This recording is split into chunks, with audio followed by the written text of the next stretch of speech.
les éditions Télème présentent un enregistrement intégral de La femme à l'étage de Rachel Hawkins, lu par Maud Haro.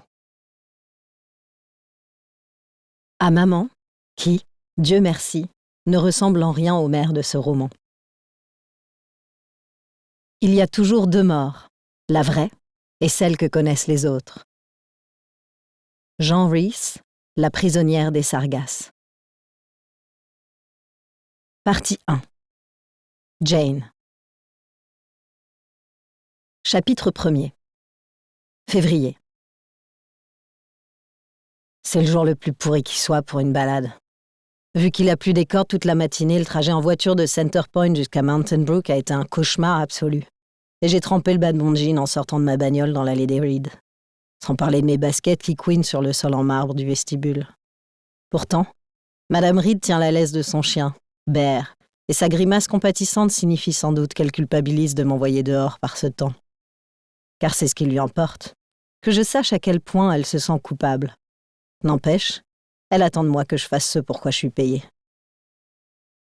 Je promène des chiens des propriétaires de Thornfield Estate depuis presque un mois maintenant.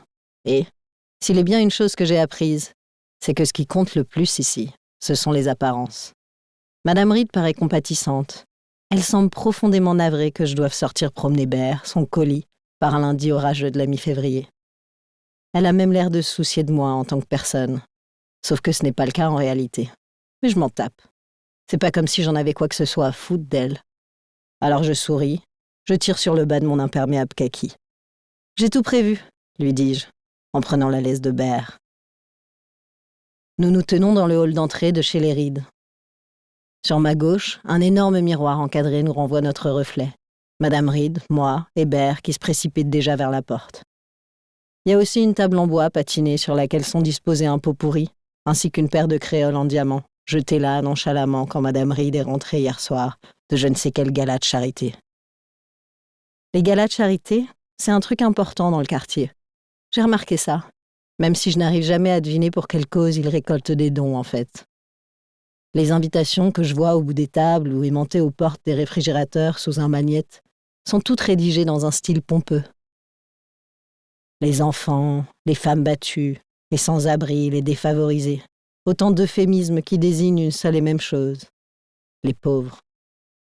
Impossible de savoir en faveur de quelle cause Madame Reed se rendait à une réception hier soir, mais je m'en contrefiche aussi. Et je n'autorise pas mon regard à s'attarder sur ses boucles d'oreilles. La laisse de Bear est douce dans ma paume, tandis que j'adresse à Madame Reed un petit signe de la main en me dirigeant vers sa terrasse spacieuse. Le sol de béton ciré est glissant à cause de l'humidité, et j'essaie d'éviter un numéro de patinage avec mes vieilles baskets à la semelle usée. J'entends la porte se refermer derrière moi et me demande ce que Madame Reed va faire ce matin, pendant que je sors promener son chien. Prendre une autre tasse de café, l'agrémenter d'un comprimé de Xanax, se préparer pour un autre gala de charité. Peut-être un brunch, histoire de lever des fonds pour des enfants ne sachant pas piloter un yacht. La pluie s'est un peu calmée, mais la matinée reste froide et je regrette de ne pas avoir pris de gants. Mes mains sont gercées, mes articulations rouges. J'ai toujours la marque rose légère de la brûlure à ma main droite, trophée de ma dernière journée de travail au Roasted, le café de Mountain Brook Village. Promener des chiens, ça craint, mais au moins je ne risque pas de brûlure au second degré. Bear tire sur sa laisse, renifle toutes les boîtes aux lettres qu'on croise, et je me laisse entraîner dans son sillage. Mon esprit est davantage tourné vers les maisons, le quartier, que sur l'itinéraire de sa promenade. Derrière chacun de ces manoirs s'étend un jardin verdoyant. L'habitude qu'ont ces gens d'embaucher un sous-fifre pour sortir leurs chiens n'en apparaît que plus insensée. Mais la notion de nécessité est quelque chose qui leur échappe. Ils n'en ont pas vraiment besoin. Pour eux, tout est question d'envie. Voilà ce qui se reflète dans ces maisons. Madame Reed et son mari vivent seuls à Magnolia Court, parmi 8 salles de bain et 7 chambres. Une salle de réception et une pièce de vie. Un autre salon à l'étage et un cabinet de travail. D'après ce que j'en ai vu, toutes les maisons de Thornfield Estate sont du même acabit. Je suis entrée dans 4 d'entre elles jusqu'à présent. Parce que, bien entendu, une fois qu'un voisin dispose d'une pet-sitter, tout le monde a besoin, envie, de la sienne.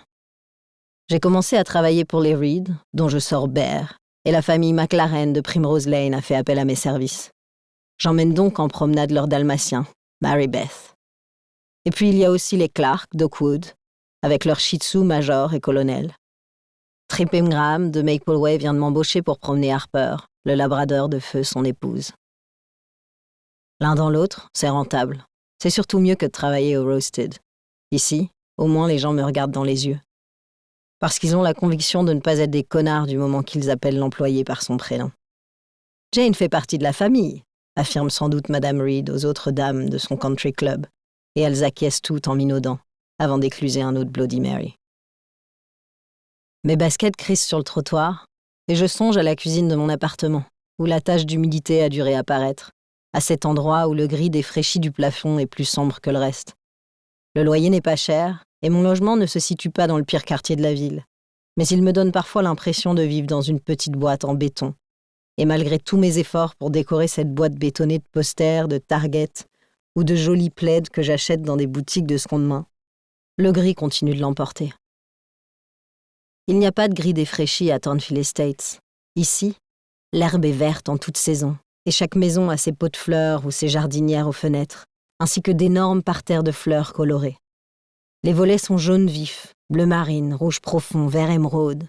S'il y a du gris, il est doux et élégant. Gris tourterelle, comme dit Madame Reed.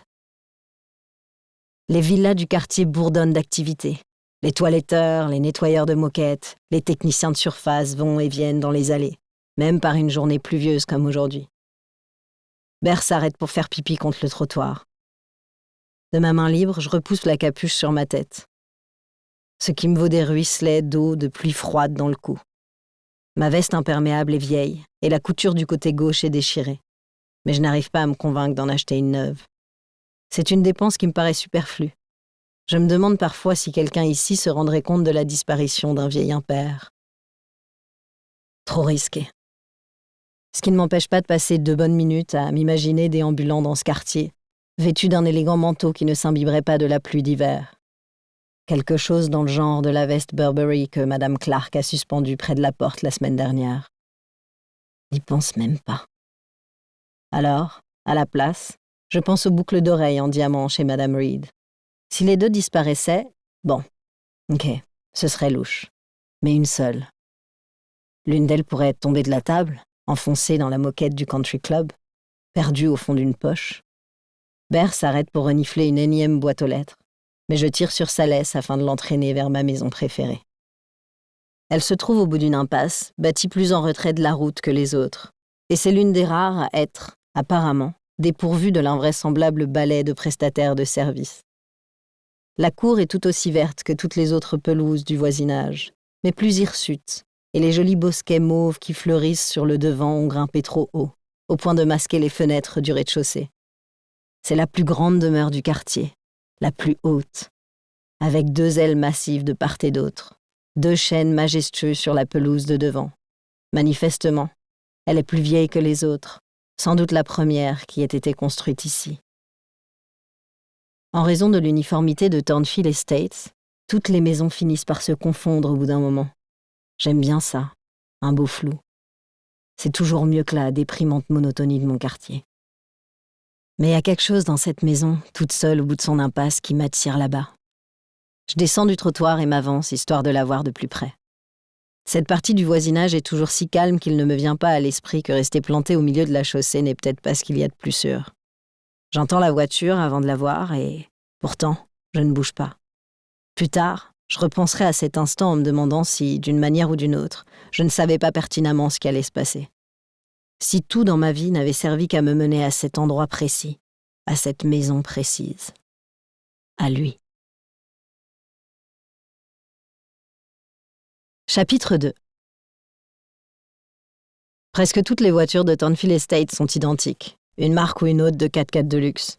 En gros, des versions mobiles des maisons, d'un luxe ostentatoire, plus grosses que nécessaire. Je ne leur prête presque plus aucune attention. Je les remarque juste comme autant de chars couleur champagne ou bleu marine qui filent dans les rues. La voiture qui arrive en trombe dans l'allée de ma maison préférée n'est pas un 4x4 cependant. C'est une voiture de sport, un modèle de collection avec un moteur qui vrombit, rouge pomme d'amour, voyante comme une blessure sur le gris de la journée. Bert aboie, danse sur ses pattes arrière, et j'essaie de m'écarter du chemin. Mes mains s'empêtrent dans la laisse.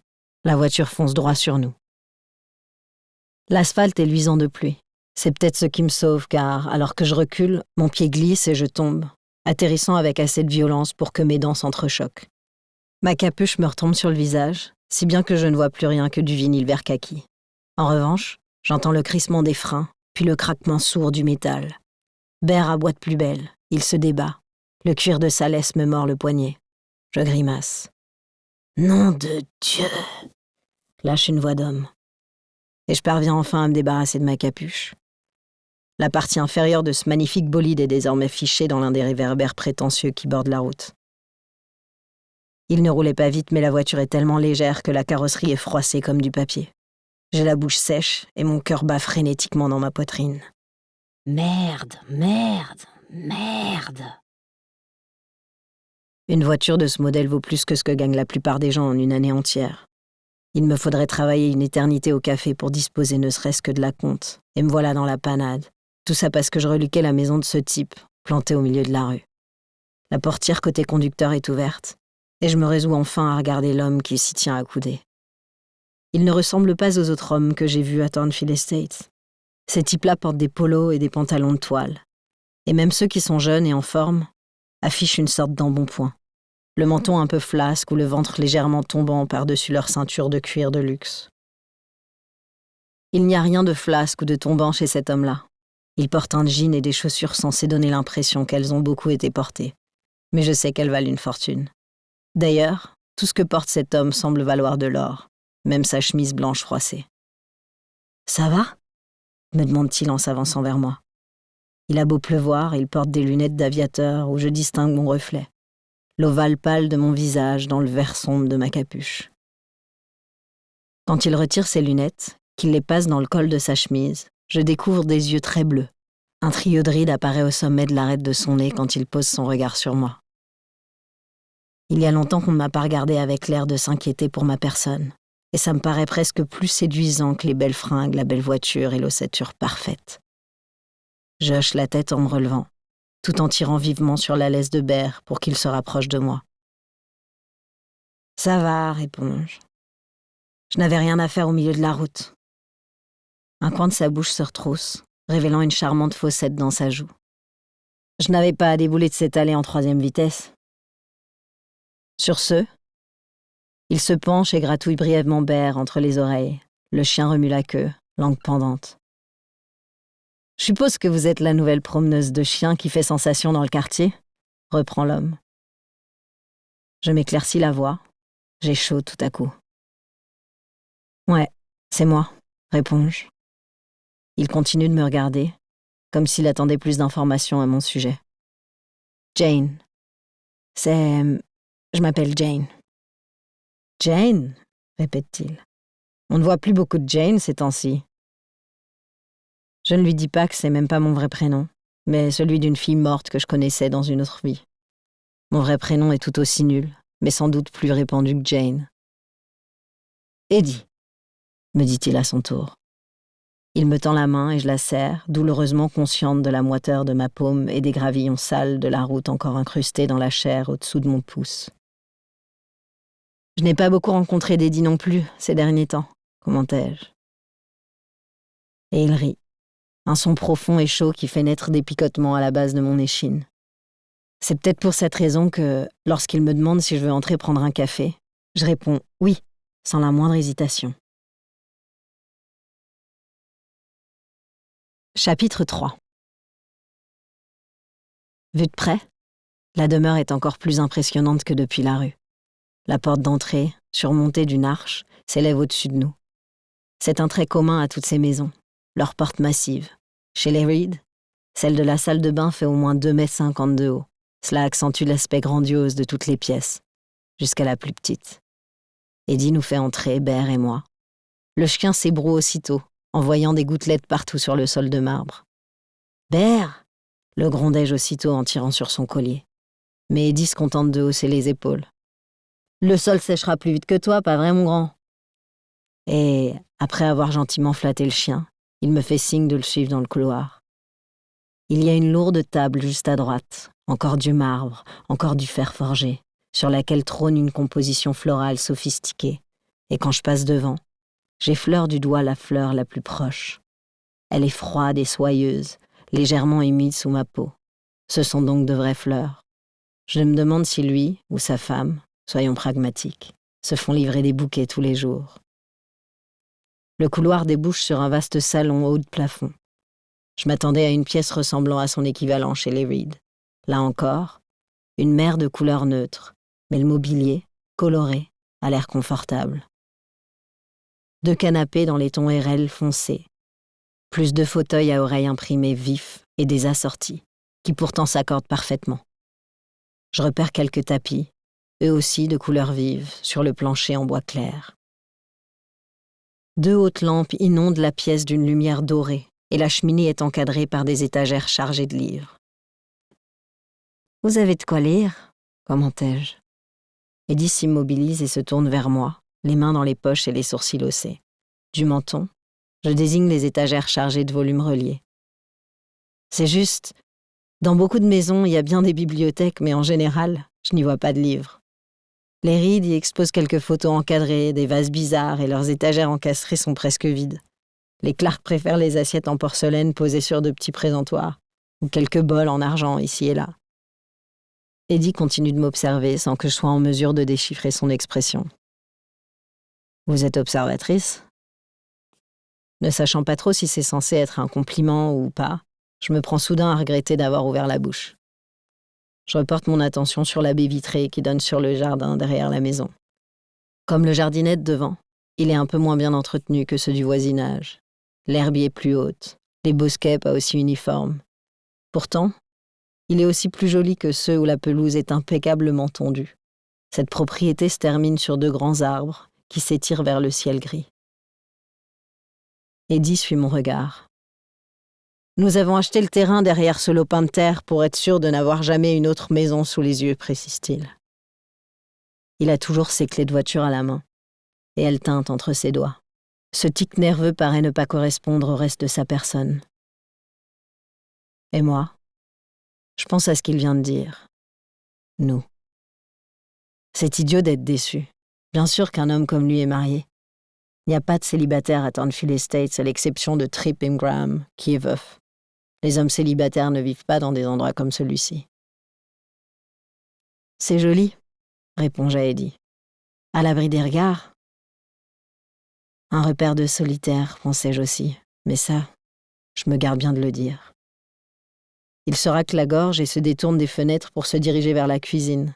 Je le suis, berre toujours sur mes talons, avec mon manteau qui dégouline au sol. La cuisine est aussi grandiose que le reste de la maison, avec un immense frigo en inox, un îlot en granit sombre et de magnifiques placards couleur crème. Tout reluit, jusqu'à l'homme planté devant la cafetière au design sophistiqué, dans laquelle il introduit une dosette. « Comment l'aimez-vous » me demande-t-il, toujours de dos. Je me perche au bord d'un tabouret, la laisse de berre dans une main. Noir. En vérité, j'aime pas vraiment le café noir, mais c'est toujours ce qu'il y a de moins cher dans un bar. Alors c'est devenu une habitude. Je vois. Donc vous êtes une dure. Eddie me sourit par-dessus son épaule, jusqu'à ses yeux très bleus, et mon visage s'empourpre de nouveau. Mariée, me répétais-je. Pourtant, lorsqu'il me tend la tasse de café, je baisse les yeux vers ses mains. Longs doigts manucurés, quelques poils bruns au-dessus des phalanges. Pas d'alliance. Alors, parlez-moi de vous, Jane la promeneuse de chiens, reprend-il avant de se retourner pour se préparer un café. Vous êtes de Birmingham ? Non, réponds-je en soufflant sur mon café. Je suis née en Arizona. J'ai vécu à peu près tout le temps dans l'Ouest jusqu'à l'an dernier. Vrai, mais vague, ma technique préférée pour présenter mon passé aux inconnus. Eddie prend sa tasse sous la machine à café et se tourne vers moi, s'adossant au plan de travail. Comment avez-vous atterri ici ? Je cherchais de nouveaux horizons et un ancien camarade d'école qui vit ici m'a proposé une chambre. Il y a une tactique dans le mensonge. Il faut toujours y incorporer un peu de vérité, juste une touche. C'est la partie qui attirera l'attention des gens et qui rendra le reste des mensonges plausibles. Je cherchais de nouveaux horizons. C'est vrai, parce que je fuyais ma vie d'avant. Un ancien camarade d'école, un type que j'ai rencontré dans un foyer après le fiasco de mon dernier placement de famille d'accueil. Hochement de tête. Eddie prend une gorgée de son café, et je résiste à l'envie de m'agiter sur mon siège, de lui demander pourquoi diable il m'a invité chez lui pour faire la conversation. Où est sa femme? Pourquoi il n'est pas au boulot et où il allait si vite ce matin? Mais il a l'air content de rester dans sa cuisine avec moi, à boire du café en m'examinant comme si j'étais un puzzle qu'il cherchait à reconstituer. J'ai l'étrange impression de m'être cogné la tête en tombant et de me retrouver dans une sorte d'univers parallèle où les hommes riches et beaux s'intéressent à moi. « Et vous ?» lui demandai-je. « Vous êtes originaire de Birmingham ?»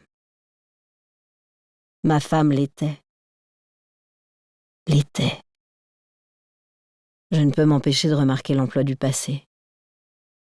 Elle a grandi par ici, elle voulait revenir, explique-t-il. Ses doigts tambourinent sur sa tasse, le même geste que j'ai remarqué plus tôt dans la rue. Puis, il repose le mug et s'appuie sur l'îlot central devant lui, bras croisés. « Vous vivez à Mountain Brook ?» me demande-t-il. Mon haussement de sourcils le fait rire.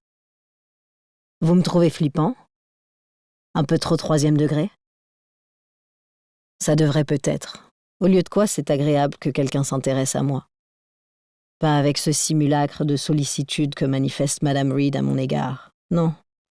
Cela semble sincère, vrai. En plus, je préfère être assise ici à bavarder en buvant un café dans sa magnifique cuisine, plutôt que de promener Bert sous la pluie. Je suis le dessin d'une veine dans le marbre. Juste légèrement flippant. Disons, au niveau 1er tiers sur le flippomètre. Il sourit de nouveau, et un frisson me chatouille le bas du dos. 1er tiers, c'est gérable, reprends-je en lui rendant son sourire. Et non, je n'habite pas à Mountain Brook. Mon ami vit à Center Point. Center Point, c'est une petite ville très moche à une 30aine de kilomètres qui faisait jadis partie de la banlieue étendue de Birmingham et est désormais colonisée par des clubs de striptease et les fast-food. Il reste quelques quartiers sympas coincés ici et là, mais dans l'ensemble, c'est une toute autre planète que Thornfield Estates. C'est d'ailleurs ce que reflète l'expression d'Eddie quand il se redresse. Eh ben, ça fait une sacrée trotte. C'est vrai, et ma voiture pourrie ne tiendra sans doute plus très longtemps. Mais j'estime que ça vaut la peine de laisser derrière moi toute cette laideur pour venir dans ce paradis de pelouse manucurée et de gila cossu. Je sais qu'il aurait été plus malin de me dégoter un travail à Center Point, comme John. Mais, dès l'instant où j'ai emménagé, ma première préoccupation a été de trouver le meilleur moyen de m'enfuir. Du coup, le trajet en voiture ne me dérange pas. « Il n'y a pas beaucoup de boulot à Center Point », lui expliquai-je, encore une demi-vérité.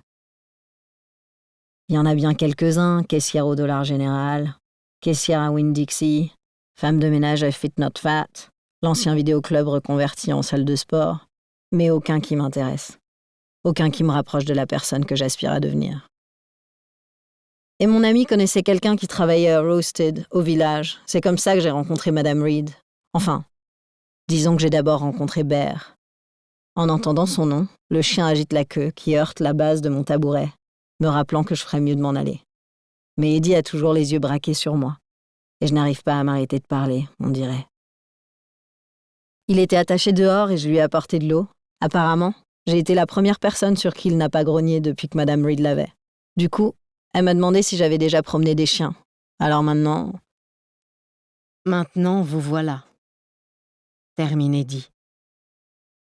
Il a haussé une épaule sans que ses vêtements froissés ôtent rien à l'élégance de son geste.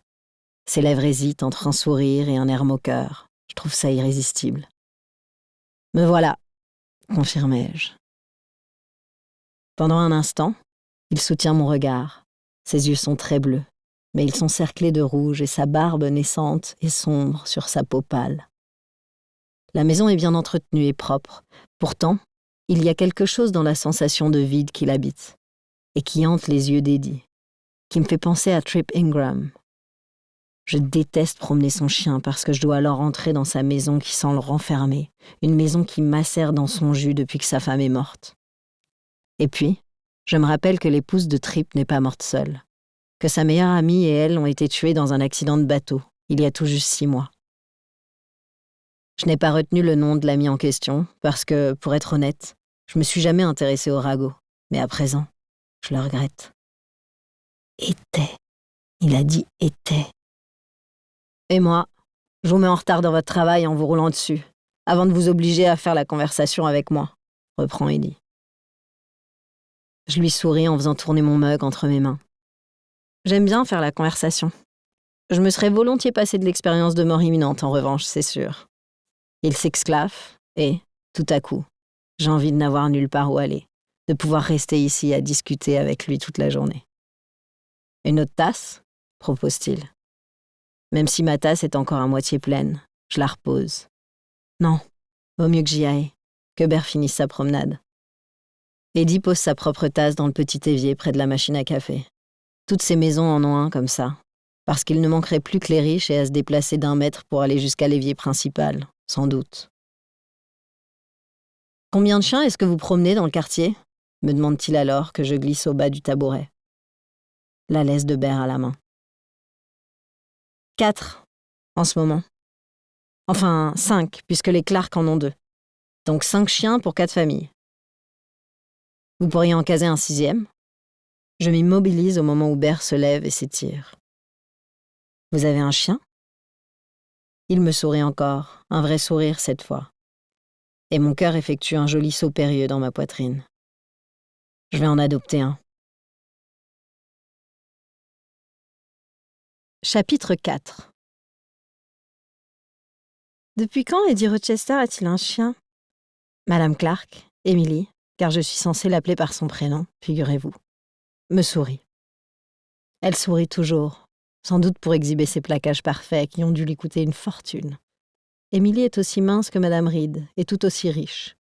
Mais à la place des mignons cardigans de Madame Reed, Emily porte toujours des vêtements sportswear très chers. Je ne sais même pas si elle va à la salle de sport, mais elle passe sa vie dans la tenue d'une personne qui attend le début de son cours de yoga. Là, elle tient une thermos de café arborant ses initiales, le E, rose sur le fond de motifs floraux. Même avec ce sourire, la dureté de son regard ne m'échappe pas. S'il y a un truc que mes jeunes années dans le système d'aide à l'enfance m'ont appris, c'est à prêter plus d'attention au regard des gens qu'à leurs paroles. La bouche, c'est très fort pour mentir, mais les yeux disent la vérité, en général. Il vient de l'avoir, réponds-je. Il a dû l'adopter la semaine dernière. Je sais que c'était la semaine dernière parce qu'Eddie a tenu parole en adoptant Adèle, son chiot setter irlandais, le lendemain de notre rencontre. Et Emily m'a vue, apparemment, parce que sa première question ce matin a été « À qui était le chien que vous promeniez hier ?» Elle secoue la tête avec un soupir, un poing posé sur une hanche étroite. Sa bague attrape la lumière et la fait danser sur ses placards blancs. Elle en a plein, des bagues comme ça, tellement qu'elle ne peut pas toutes les porter. Tellement qu'elle n'a pas remarqué la disparition d'un de ses bijoux, un solitaire en rubis, il y a 2 semaines. « Ça l'aidera peut-être », dit-elle avant de se pencher un peu plus, comme si elle partageait un secret avec moi. Sa femme est morte, vous savez. Sa voix, déjà presque un souffle, devient quasi inaudible sur le mot « morte », comme si prononcer le mot à voix haute risquait d'encourager la faucheuse à venir frapper à sa porte ou un truc du genre. Du moins, c'est ce qu'on présume, reprend Emily. Elle a disparu depuis 6 mois, donc ça ne sent pas bon. Je l'ai entendu dire, réponds-je avec détachement. Comme si je n'avais pas googlé Blanche Ingram hier soir en rentrant à la maison. Comme si je n'avais pas lu, assise dans la pénombre de ma chambre, les mots. Disparue et présumée morte, Bea Rochester, fondatrice de l'empire commercial Southern Manners. Et comme si je n'avais pas ensuite cherché, Marie de Bea Rochester, Edward. Eddie. La joie qui a éclos dans ma poitrine à la lecture de cet article est une émotion sombre et laide, comme je ne suis pas censée en éprouver, je le sais, mais je n'arrive pas à m'en soucier. Il est libre, elle est partie. Et maintenant j'ai une excuse pour le voir toutes les semaines, une excuse pour me trouver dans cette magnifique demeure. C'était tellement triste, continue Emily d'une voix traînante. Elle est déterminée à me raconter toute l'affaire en détail. Et ses yeux sont brillants, maintenant. La médisance est monnaie courante dans ce quartier. Or, de toute évidence, elle va m'en faire pleuvoir dessus. Béa et Blanche étaient comme ça, développe-t-elle en croisant son index et son majeur, qu'elle me fourre sous le nez. Les meilleures amies du monde depuis toujours, depuis qu'elles étaient tout petits bouts de chou. Je hoche la tête, genre la fille qui sait ce que c'est que d'avoir une meilleure amie, ou de connaître quelqu'un depuis que je suis un tout petit bout de chou. Quand Eddie et Béa étaient à Smith Lake, Blanche et Trip allaient les y retrouver tout le temps. Mais les garçons n'étaient pas là quand le drame est arrivé. Les garçons, à croire qu'il s'agissait de collégiens et pas de trentenaires. Je ne sais même pas pourquoi elles ont sorti le bateau. Béa n'aimait pas vraiment ça. C'était plus le truc d'Eddie. Enfin, je parie que, depuis, il n'est plus remonté sur un voilier. Elle me lance un autre regard appuyé, ses yeux sombres un peu plissés. Et je sais qu'elle attend une réaction de ma part, quelques mots, un air choqué, voire curieux. Ce n'est pas marrant de débiter des potins face à quelqu'un qui a l'air de s'ennuyer. Je veille donc à conserver une expression parfaitement neutre, ne trahissant pas plus d'intérêt que si nous discutions de la météo. La voir espérer une réaction de ma part est assez jouissif. Alors je lâche. C'est affreux tout ça. Elle baisse la voix et se penche encore un peu plus près. On ne sait toujours pas vraiment ce qui s'est passé. Le bateau a été découvert au milieu du lac, sans lumière. Les affaires de Blanche et Béa étaient restées dans la maison. La police pense qu'elles ont sans doute trop bu et décidé de faire une sortie en bateau, et qu'ensuite elles sont tombées par-dessus bord. Ou alors que l'une des deux est tombée et que l'autre a essayé de la secourir. Nouveau hochement de tête accablé. Très, très triste. Ouais. Cette fois, néanmoins, c'est un peu plus dur de faire semblant de m'en moquer. Il y a quelque chose dans cette image. Le bateau au milieu des eaux sombres. Une femme qui gratte contre la coque. L'autre qui se penche pour l'aider et qui tombe à son tour. Cependant, mon visage ne doit pas laisser transparaître mon effroi, parce que le sourire d'Émilie tient plus de la grimace désormais. Je perçois d'ailleurs quelque chose d'un peu robotique dans son haussement d'épaule quand elle poursuit. Enfin, ça a été dur pour nous tous, vraiment. Tout le quartier était sous le choc. Trip est dans un sale état, mais je pense que vous le savez. De nouveau, je ne réponds pas. Un sale état. Un sale état est bien loin de décrire Trip. Pas plus tard que l'autre jour, il m'a demandé si je voulais bien commencer à mettre les affaires de sa femme dans des cartons, parce qu'il n'arrive pas à s'y résoudre. J'allais refuser car honnêtement, chaque minute passée dans cette maison est un putain de cauchemar. Mais il a proposé de me payer double, si bien que j'ai réfléchi. Pour l'heure, je regarde Émilie avec une expression vide. Elle finit par pousser un soupir. Bref, si Eddie adopte un chien, c'est peut-être le signe qu'il passe à autre chose.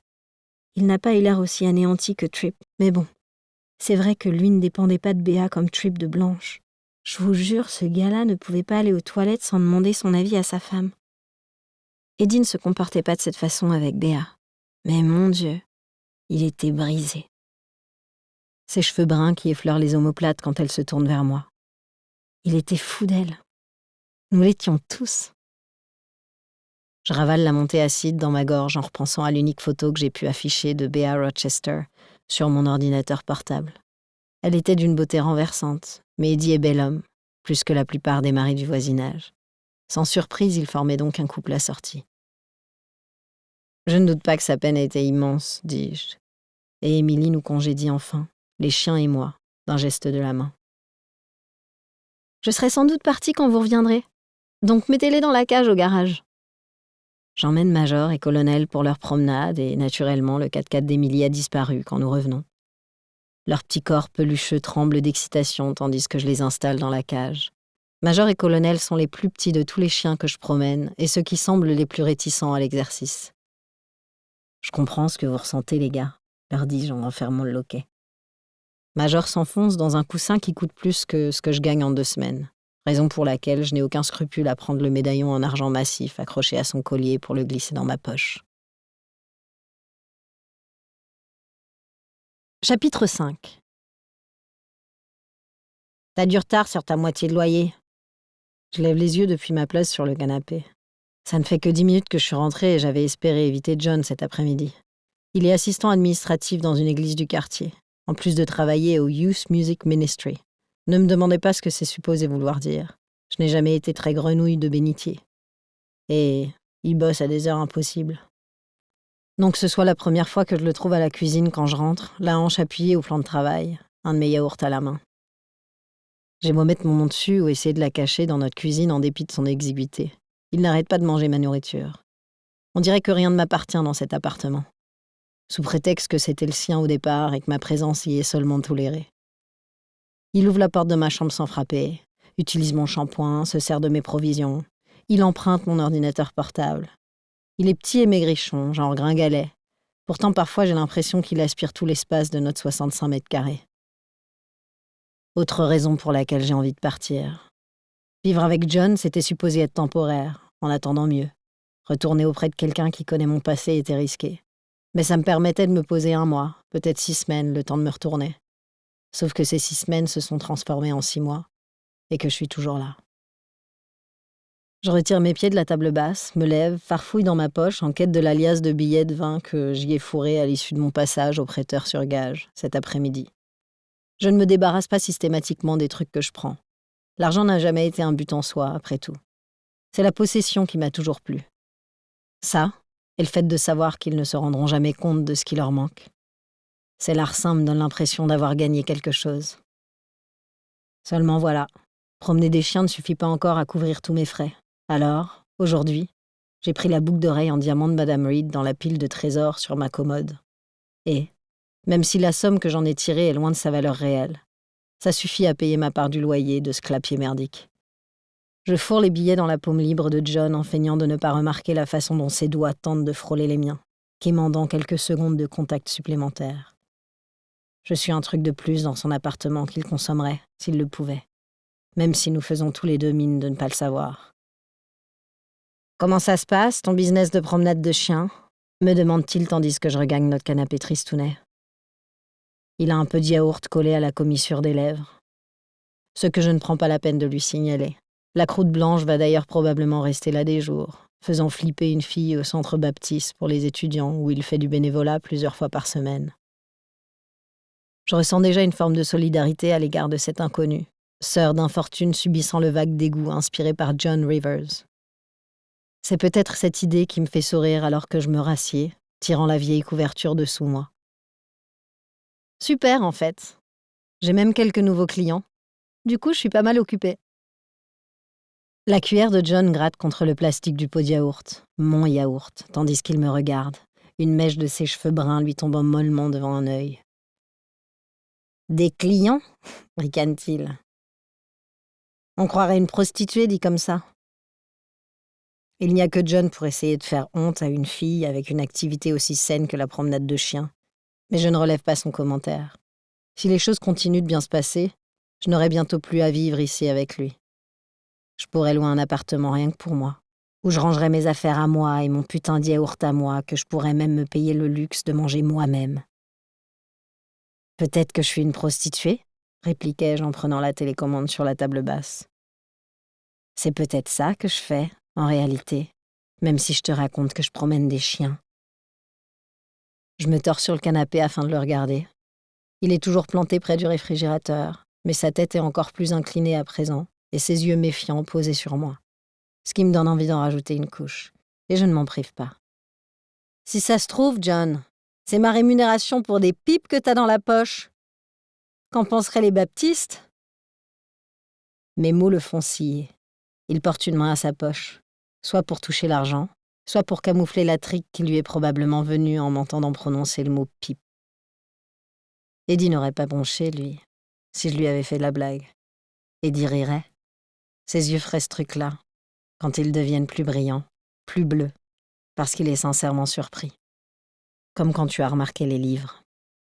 « Tu ferais bien de venir à l'église avec moi, » maugréa John. « Cet après-midi, par exemple. »« Tu bosses dans les bureaux, » lui rappelai-je. « Pas dans l'église à proprement parler. » Je ne vois pas trop quel profit je pourrais tirer à te regarder classer de vieux bulletins d'information.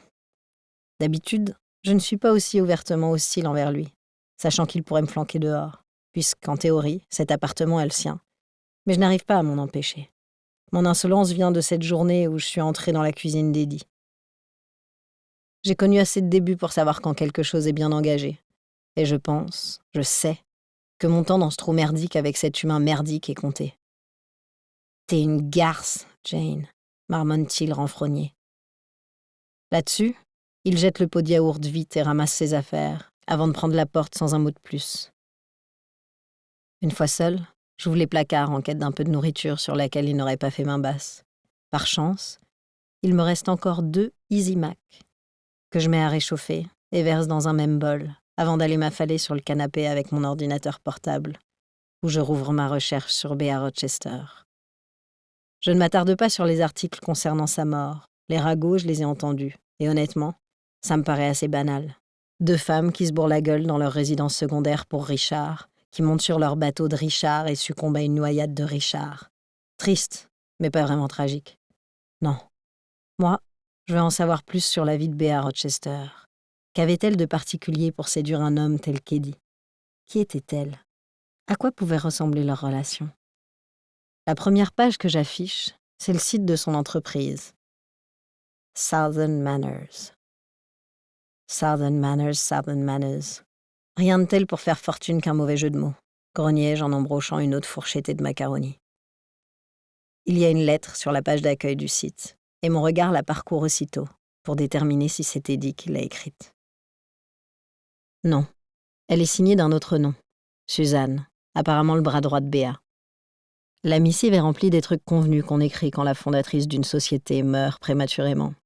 La tristesse, le vertige du deuil, comment l'entreprise va continuer, honorer sa mémoire, etc.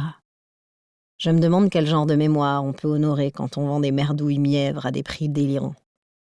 En naviguant de page en page, je découvre des pots Mason hors de prix, des sweatshirts à $500 portant l'inscription brodée « Salut tout le monde !»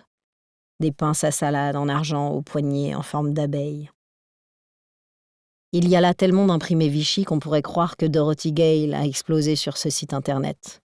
Pourtant, je n'arrive pas à m'arrêter de regarder, de cliquer sur un article puis un autre. Les laisses pour chiens personnalisées avec des initiales de leur maître, les arrosoirs en cuivre martelé, un énorme saladier en verre en forme de pomme dans laquelle quelqu'un viendrait de croquer. Que des cochonneries hors de prix parfaitement inutiles, du genre qui jonchent la table à cadeaux lors d'un mariage de la haute à Birmingham. Je finis par me tirer d'un clic de cette orgie d'accessoires aussi nunuches que ruineux, pour retourner à la page d'accueil et examiner de nouveau la photo de Bea Rochester. Elle se tient debout devant une table en bois dont la patine lui donne une teinte chaude. Bien que n'étant jamais entrée dans la salle à manger du manoir des Rochester, je sais immédiatement que c'est dans cette pièce que la photo a été prise. Que si je m'aventurais un peu plus avant dans la maison, je la trouverais. Elle dégage les mêmes vibrations que le salon. Rien n'est parfaitement assorti. Pourtant, l'ensemble est harmonieux. Depuis les housses des 8 chaises en velours floral jusqu'au chemin de table orange et turquoise qui se détache élégamment sur la nappe aubergine. Bea est très à son avantage, avec ses cheveux bruns juste au-dessus des épaules, coupés en un long carré brillant. Elle a les bras croisés, la tête légèrement inclinée de côté, et elle sourit à l'appareil. Son rouge à lèvres est de la plus jolie nuance de rouge que j'ai jamais vue. Elle porte un pull bleu marine, une fine ceinture dorée à la taille et une jupe crayon Vichy bleu et blanc qui réussit l'exploit d'être à la fois mignonne et sexy. Je la hais presque sur le champ. En même temps, je veux tout savoir d'elle. Je continue de googler avec mes macaronis qui se figent dans leur bol sur la table de salon rayée et constellée de traces de verre ou de mug. Mes doigts se déplacent à toute allure. Mes yeux et mon esprit s'emplissent de Bea Rochester. Il n'y a pas autant d'informations que j'en voudrais, cependant. Elle n'était pas célèbre, en fait. C'est son entreprise et les objets qu'elle vend qui semblent intéresser les gens. Bea, elle-même, semble se tenir loin des feux de la rampe. Je n'arrive à trouver qu'une interview. Dans Southern Living, bien sûr. Quelle surprise. Sur la photo accompagnant l'article, Bea est assise à une autre table, sans rire. Elle existait dans une autre pièce que la salle à manger d'une maison, cette femme. Vêtue de jaune, cette fois, avec un saladier en cristal rempli de citron près de son coude, une tasse à café en émail imprimé de pâquerettes tenue d'une main nonchalante. Son profil, c'est de la poudre aux yeux. Bea a grandi en Alabama. L'un de ses ancêtres était sénateur dans les années 1800, et sa famille possédait, dans un endroit nommé Calera, une sublime maison qui a brûlé il y a quelques années. Sa mère, hélas, est décédée peu après que Béa a lancé Southern Manners. Et elle fait tout pour honorer sa mémoire. Mes yeux continuent de passer au peigne fin des détails que je connais déjà. Le diplôme à Randolph-Macon, le retour à Birmingham, le développement de sa boîte. Jusqu'à ce que je tombe enfin sur le nom d'Eddie. Il y a 3 ans, Béa Mason a rencontré Edward Rochester durant des vacances à Hawaï. Je ne cherchais absolument pas une relation, commente-t-elle en riant. J'avais juste besoin d'un peu de repos, de temps pour lire quelques livres et boire quelques cocktails. Mais quand Eddie est apparu, elle laisse sa phrase en suspens et secoue un peu la tête sans pourprendre légèrement. Ça lui va bien. Tout s'est passé dans un véritable tourbillon. Et pourtant, je dis toujours qu'épouser Eddie a été la seule décision que j'ai jamais prise sur une impulsion. Par bonheur, elle s'est avérée aussi la meilleure. Avec un soupir, je m'écarte de l'écran et me laisse retomber au fond du canapé. Mon dos proteste, mes jambes sont engourdies d'avoir été repliées trop longtemps sous moi. Le plaid jeté sur mes cuisses sent la lessive premier près. Je le repousse en faisant la grimace. Ah ouais. Pourquoi, bizarrement, est-ce que ça rend la chose encore pire? Pourquoi voulais-je qu'ils se soient rencontrés dans une église ou un country club, ou l'un des 5000 autres endroits chiants et privilégiés du coin? Parce que je ne voulais pas que leur rencontre soit unique. Je ne voulais pas que cette femme soit unique. Et pourtant elle l'était. Belle, intelligente et millionnaire. Une femme qui a bâti son empire. Même si elle venait effectivement d'une famille fortunée, du genre qui rend le succès beaucoup plus accessible que pour une fille comme moi. Je contemple encore un peu cette photo en me demandant quel son avait sa voix, si elle était grande, de quoi ils avaient l'air ensemble, Eddie et elle. Ils étaient superbes de toute évidence, sexy. Mais est-ce qu'ils se souriaient?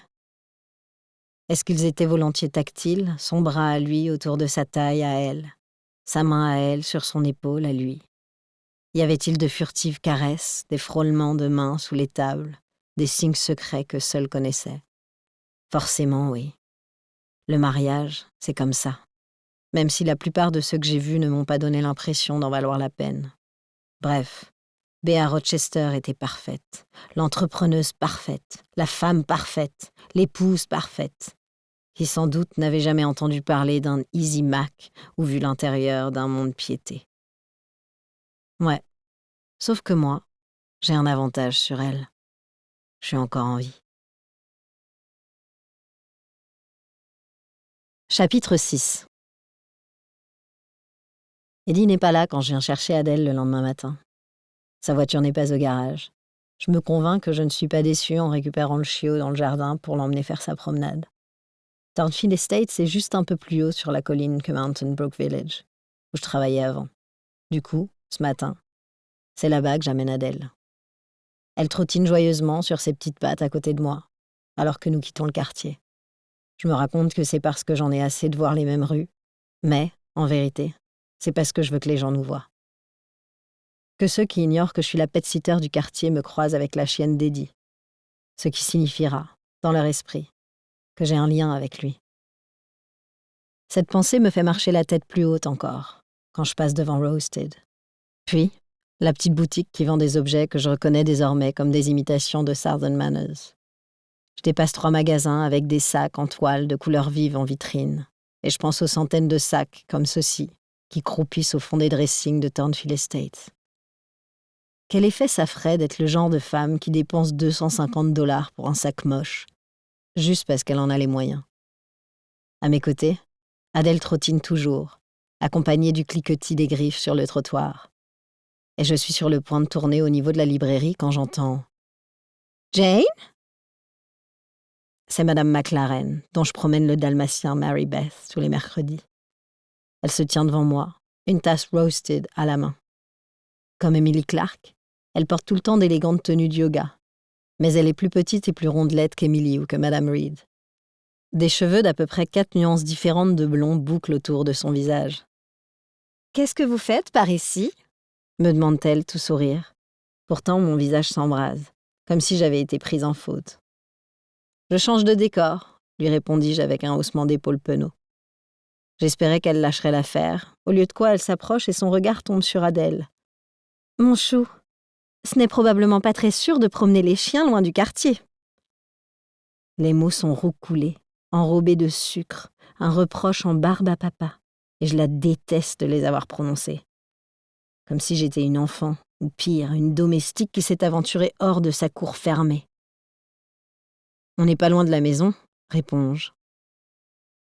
À mes pieds, Adèle gémit et tire sur sa laisse en agitant la queue. La maison. Madame McLaren s'avance encore, un sac de course accroché au poignet, imprimé du logo de l'une de ces boutiques devant lesquelles je viens de passer. Je me demande ce qu'il contient. J'ai envie de jeter un coup d'œil à l'intérieur afin de pouvoir mettre la main sur son contenu lorsque je le verrai traîner dans sa maison plus tard. Réaction stupide et mesquine, une riposte, j'en suis consciente. Mais elle est là, cette pulsation insistante sous ma peau. Quoique cette garce ait acheté aujourd'hui, elle ne le gardera pas. Pas après m'avoir infligé cette humiliation.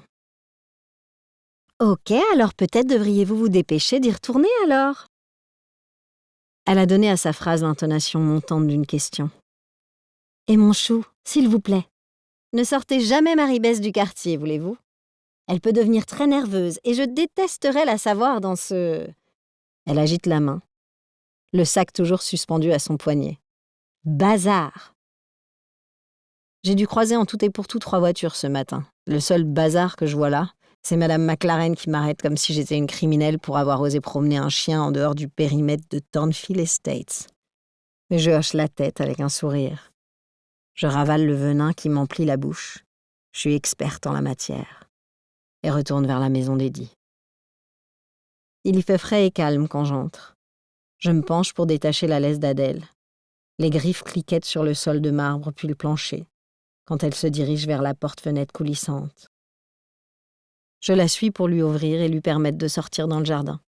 À présent, je suis censée suspendre la laisse au crochet près de la porte d'entrée, éventuellement rédiger un petit mot pour indiquer à Eddie qu'Adèle est dehors, et puis partir.